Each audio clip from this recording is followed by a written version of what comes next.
నమస్తే. మనము విద్యారణ్య స్వామివారు రాసినటువంటి వేదాంత పంచదశి మాట్లాడుకుంటున్నాము.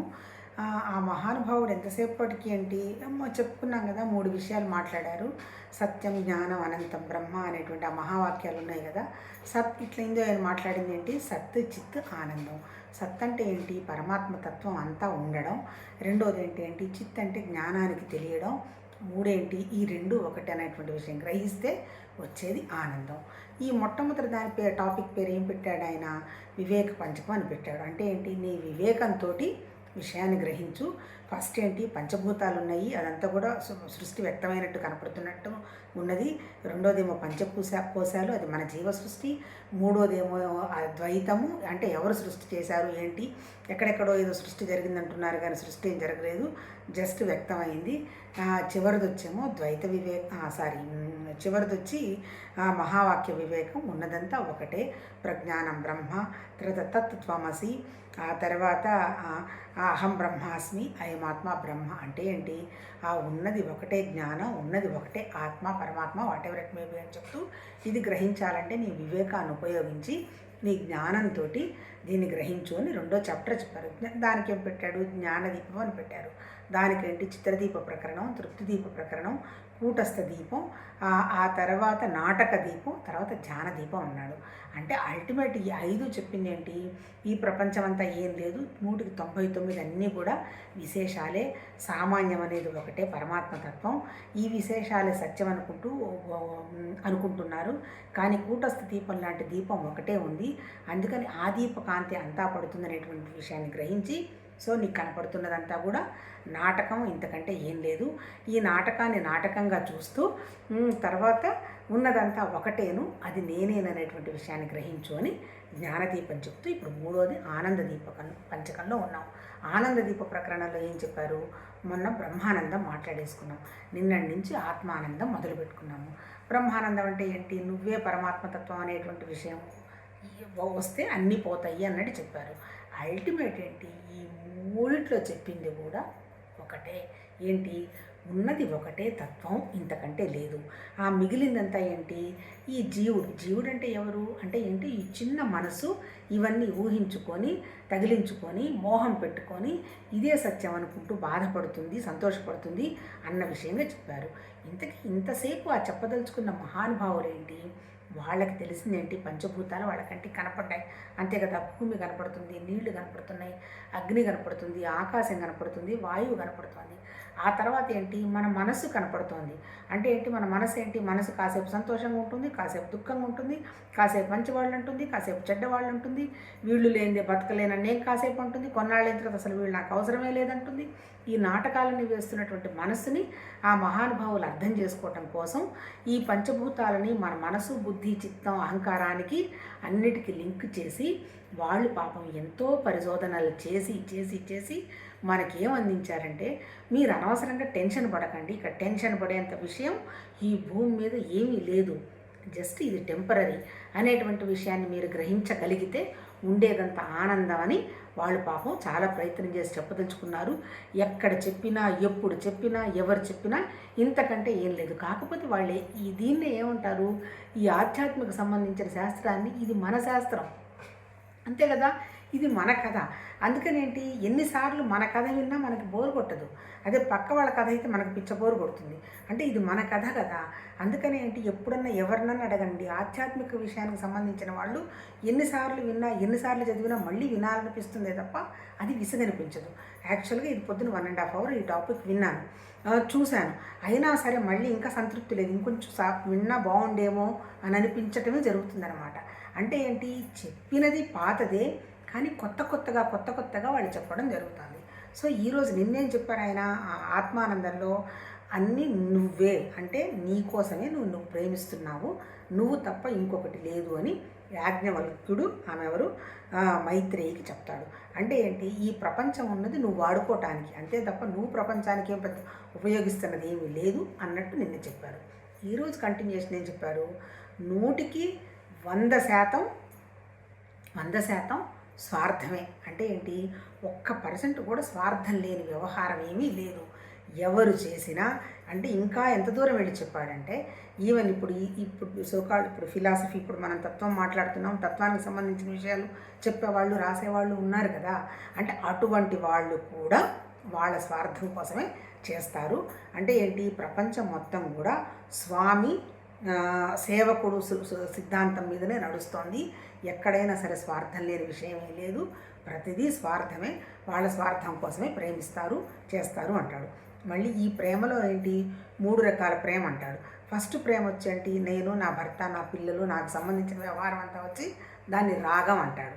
తర్వాత రెండోది వచ్చేమో ఇప్పుడు దేవుడు మతాలు వాటికి సంబంధించిన యజ్ఞాలు యాగాలు ఇదంతా ఉంది కదా, అది కూడా ఏంటి, అది కూడా ఒక రకమైనటువంటి స్వార్థానికి సంబంధించి చేస్తున్నదే కదా. లేకపోతే యాగం చేయమని యజ్ఞం చేయమని ఎక్కడో కనపడిన దేవుడు ఎవరు మన అడగలేదు కదా, అదంటాడు.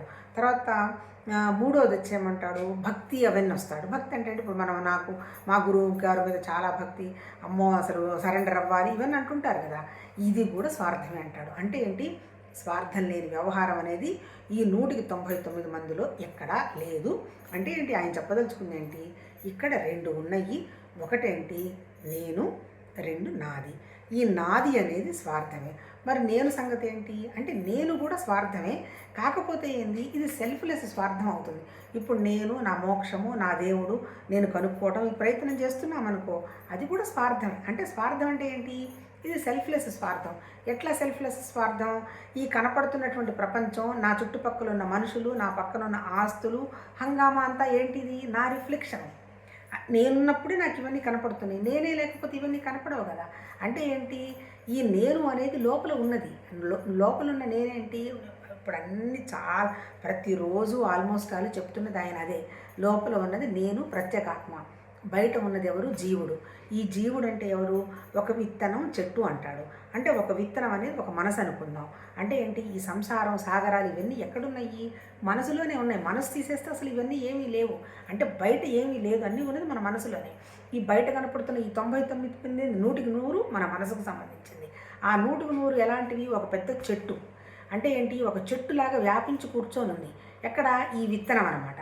మరి ఈ 2 పోవాలంటే ఎట్లా, 2 పోవాలంటే ఎట్లా, అధిష్టానం అంటే ఎవరు, పరమాత్మతత్వం. అక్కడ లైవ్ అయిపోవాలి. ఇక్కడ ఈ విత్తనానికి ఈ చెట్టుకి అధిష్టానం ఎవరు, భూమిలో కలిసిపోతే అంతే కదా. భూమి కొట్టేసిందనుకో చెట్టు పడిపోతుంది. అట్లాగే విత్తనం ఇవ్వలేదనుకో విత్తనం కూడా రాదు. ఈ 2 కూడా భూమిలో కలిసిపోతాయి అన్నమాట. అంటే అల్టిమేట్గా చెప్తుంది ఏంటి, ఇవన్నీ నువ్వు సృష్టించుకున్నవే. ఈ అనురాగాలు ప్రేమలు, తర్వాత ఇంకోటి ఏంటి, సంఘ సేవ చేయాలి, ప్రపంచాన్నంతా మార్చాలి, ఇదంతా కూడా ఆధ్యాత్మికంగా వాళ్ళేం పెద్దగా ఇష్టంగా చెప్పరు. ఎందుకు, అసలు ఇదంతా లేదు కదా అంటారు కదా. జస్ట్ ఇదంతా ఆభాస, నీకు నీ రిఫ్లెక్షన్ వ్యక్తమై కనపడుతుంది. అప్పుడు నువ్వు పోయి సేవ చేసేదేంటి, నువ్వే అది కదా, నువ్వే ప్రేమ, అంత తప్ప ఇంకొకటి లేదు అంటాడు. మరి లోపల ఉన్నదేంటి నేను ఎట్లా ఉంది, అది నిరాకారం, సాక్షి. తర్వాత ఇంకేంటి, ఉపేక్ష, ఉదాసీనత అంటాడు. అంటే ఏంటి, ఇప్పుడు ఇంకొక ఉదాహరణ ఇస్తాడు. తర్వాత ఇంకొక ఉదాహరణల గురించి ఆయన ఏం చెప్తాడో తెలుసా, ఈ ఉదాహరణలు కూడా మీరు అన్వయించుకోండి, ఎన్నో ఉదాహరణలు ఉన్నాయి. ఈ ఉదాహరణలు ఎందుకు ఇవ్వడం జరుగుతుంది, మీరు అట్లన్న విషయాన్ని అర్థం చేసుకుంటారు అని.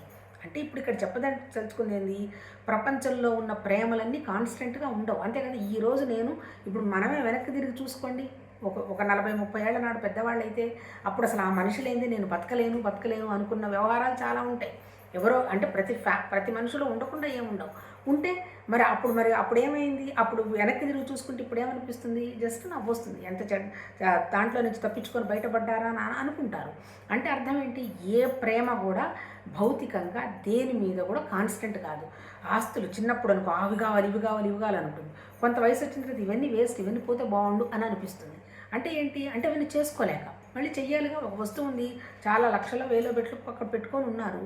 ఇప్పుడు చూడండి, బొల్లాలు ఉంటాయి, ఒక మనిషి చేయడానికి రాలేదు, ఏమవుతుంది, 2-3 రోజులు ఆ రూములు తాళాలు వేసుకుని వాసనలు వచ్చేస్తాయి.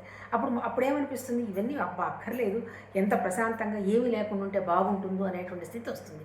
అంటే ఏంటి, ఏ మనిషి మీద ప్రేమ అయినా అంతే. అట్లాగే భార్యాభర్తలు ఉంటారు, లేదంటే పిల్లలు వాళ్ళందరూ ఉంటారు. వీళ్ళు జారిపోయి పనిచేయాల్సి వచ్చినప్పుడు ఎటువంటి ప్రేమలు కూడా మనకి కనపడవు అక్కడ.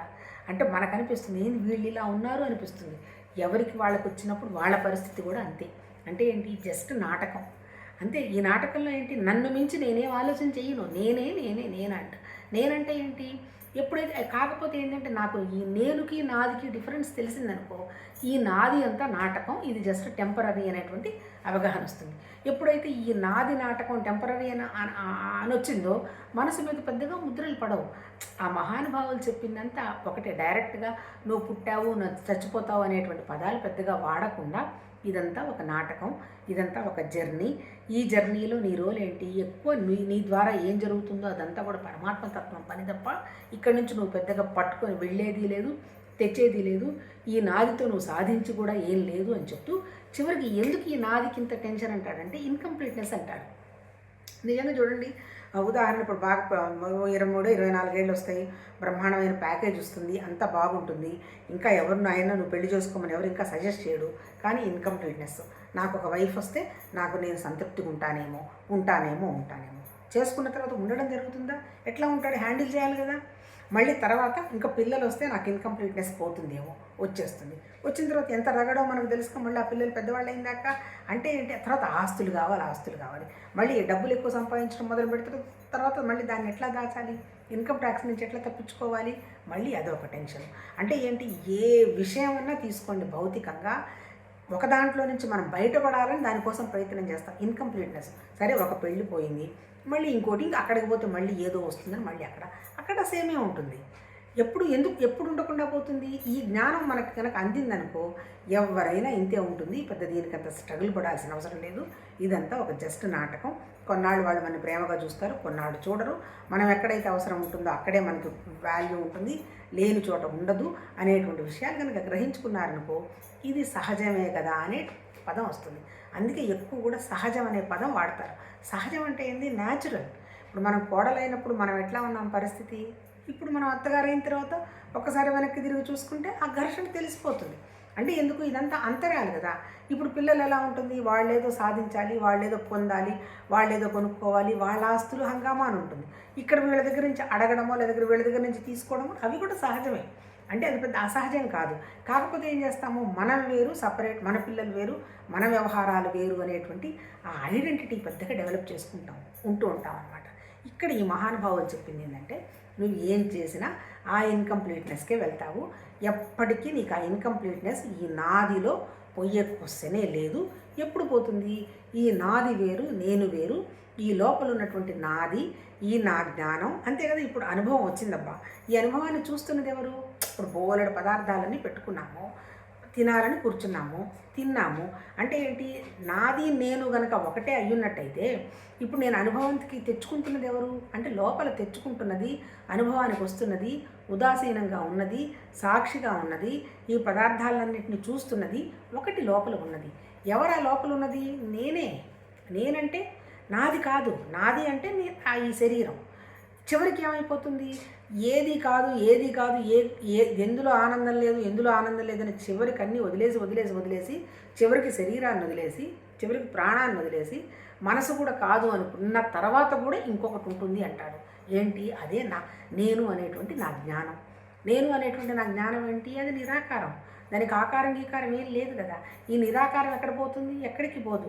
శరీరం మీద విరక్తి చెంది నేను చచ్చిపోతాను అని ఇప్పుడు ఆత్మహత్యలు జరుగుతున్నాయి అనుకో, అప్పటికి కూడా లోపల ఉన్నటువంటి నేనేం మాట్లాడదు. ఎందుకంటే అది కాదుగా పోయేది. బయట పోతున్నది, బాధపడుతున్నది, గొడవ పడుతున్నదంతా ఎవరు, ఈ జీవుడు, ఈ మనసు, ఈ శరీరం. అంటే లోపల ఉన్నటువంటి నిరాకారమైనటువంటి ఆత్మ సర్వత్రా వ్యాపించి అంతా ఉన్నది కాబట్టి దానికి ఏ బాధ లేదు అంటాడు. చివరికి ఆయన చెప్పదలుచుకున్నది ఏంటి, ఆత్మానందం అంటే ఏంటి, ఈ తగిలించుకున్నవన్నీ కూడా తాత్కాలికం, ఇవి కొన్నాళ్ళు ఉంటాయి, కొన్నాళ్ళు పోతాయి. ఈరోజు చాలా మనం గొప్పవాళ్ళం అనుకున్న వాళ్ళే వీళ్ళు గొప్పోళ్ళు కాదని రేపే వెళ్ళి వాళ్ళు ప్రచారం కూడా చేస్తారు. ఎందుకు, నీతో లాభం లేకపోతే నీ దగ్గరికి ఎవరు రారు. అంటే ఈవెన్ భగవతత్వంలో స్వామీజీలు శిష్యులతో సహా కూడా అంతా కూడా ఆభాసనే చెప్తున్నాడు ఆయన. పంచదశలో దాదాపు 1200-1300 సంవత్సరాల నాడు అది కూడా ఆయన సొంతంగా చెప్పాల. ఆయన కూడా శంకరాచార్య గారు ఉపనిషత్తులు కొన్ని వేల సంవత్సరాల నాడు పరిశోధన చేసే చెప్తున్నారు. ఇంత దూరం వాళ్ళు చెప్పింది ఏంటి అంటే, ఈ పై ఉన్నటువంటి విషయాల గురించి అనవసరంగా స్ట్రగుల్ పడవాకు, జస్ట్ తాత్కాలికం, రిలాక్స్, క్యా ఫర్క్ పడతా హై అంటే ఇక్కడ పోయేది లేదు, పొందేది లేదు, వచ్చేది లేదు, వెళ్ళేది లేదు, నువ్వు తీసుకెళ్ళడానికి కూడా ఇక్కడ ఏమీ లేదు. అంతే కదా, శరీరం ఎట్లా పడిపోతుంది, ప్రాణం మనసు కలిసి వెళ్ళిపోతాయి. ఆ వెళ్ళిపోయిన తర్వాత మళ్ళీ జన్మ పునర్జన్మ అని మళ్ళీ ఎవరు చూసొచ్చి చెప్పిన వాళ్ళైతే ఎవరు లేరు. ఉన్నాయని అంటున్నారు, అది ఎంతవరకు నమ్మడమో తెలియదు. ఉన్నది ఒకటే జీవితం. ఈ ఒకటే జీవితంలో నువ్వు నీ జ్ఞానమే నీకు ముఖ్యం. నిన్ను నువ్వు హ్యాపీగా ఉంచుకో, స్వార్థమైనా పర్వాలేదు అని చెప్తూ దానికి వ్యాసుడు చెప్పిన కొటేషన్ ఏం చెప్పాడు, నీ ఆనందం నువ్వే నీకు ముఖ్యం అంటాడు. మళ్ళీ నాది కాదు, ఇక్కడ లోపల ఉన్నటువంటి నీ ఆనందం. ఎప్పుడు నీ లోపల ఉన్నటువంటి నీ ఆనందం నీకు ముఖ్యంగా ఉంటుంది. ఈ నాదికి గనక నువ్వు విలువివ్వలేకపోతే నువ్వు ఏ వస్తువుతోటి, ఏ మనిషితోటి ఏమి లేనటువంటి సంపూర్ణ ఆనందంతో, పూర్ణత్వంతో హ్యాపీగా ఉంటావు. అంటే పూర్ణమద అంటే అర్థమైంది, నువ్వు పూర్ణమైతే వచ్చేది ఆనందం. పూర్ణం ఎందుకు కాకుండా పోతుంది, నేను అసంతృప్తినేమోననేటువంటి ఈ నాదికి విలువిస్తున్నందువల్ల వస్తుంది. అందుకని నువ్వు నీ లోపల ఉన్నటువంటి నీ ఆనందం, నేను అనేటువంటి ఆనందమే, స్వార్థమైనా పర్వాలేదు, అదే మోక్షం, అదే పరమాత్మతత్వం అంటాడు. తర్వాత ఇంకోటి కూడా భారవది కూడా ఒకటి కోట్ చేస్తాడు. భారవ ఏమంటాడు, నువ్వు ఏ మనిషి అయినా సరే ఎక్కడ సుఖం ఉంటుందో అక్కడే పోయి అంటే తను కంఫర్టబిలిటీ కోసమే చూసుకుంటాడు అంటాడు. మనకే అనిపిస్తుంటుంది ఎక్స్పీరియన్స్లో, పెద్దవాళ్ళు కూడా ఇలా చేస్తున్నామే అలా చేస్తున్నామే అనిపిస్తుంది. అది చాలా సహజం, అంతే కదా. ఎవరి కంఫర్ట్ వాళ్ళకే ముఖ్యం, ఎవరి ఆరోగ్యం వాళ్ళకి ముఖ్యం, ఎవరి జీవితం వాళ్ళకి ముఖ్యం. అంటే ప్రతి వాళ్ళు కూడా జీవించాలని అనుకుంటారు, అది నిజం కూడా. జీవిస్తేనే కదా, జీవం ఉంటేనే కదా నువ్వు మోక్షం కోసం చేసినా, సుఖం కోసం చేసినా, పరమార్థం కోసం చేసినా. అందుకని జీవితాన్ని జాగ్రత్తగా ఉంచుకోవాల్సిందే. కాకపోతే ఏంటంటే ఇదే సర్వస్వం కాదు అనేటువంటి విషయం నీకు లోపల తెలుస్తూ, నువ్వు లోపల ఈ వస్తువులతోటి, మనుషులతోటి ఇన్కంప్లీట్నెస్ లేకుండా, అంటే అది ఉంటేనే నేనుంటాను, అది ఇస్తేనే నేను ఇస్తాను అనేటువంటి చాయిస్ లేకుండా, చాయిస్లెస్ అంటాడు అనేటువంటి విషయం కనుక ఉండగలిగితే లోపల వచ్చేది ఆత్మానందం అన్నాడు. రేపు ఏం చెప్తారో చూద్దాం. నమస్తే.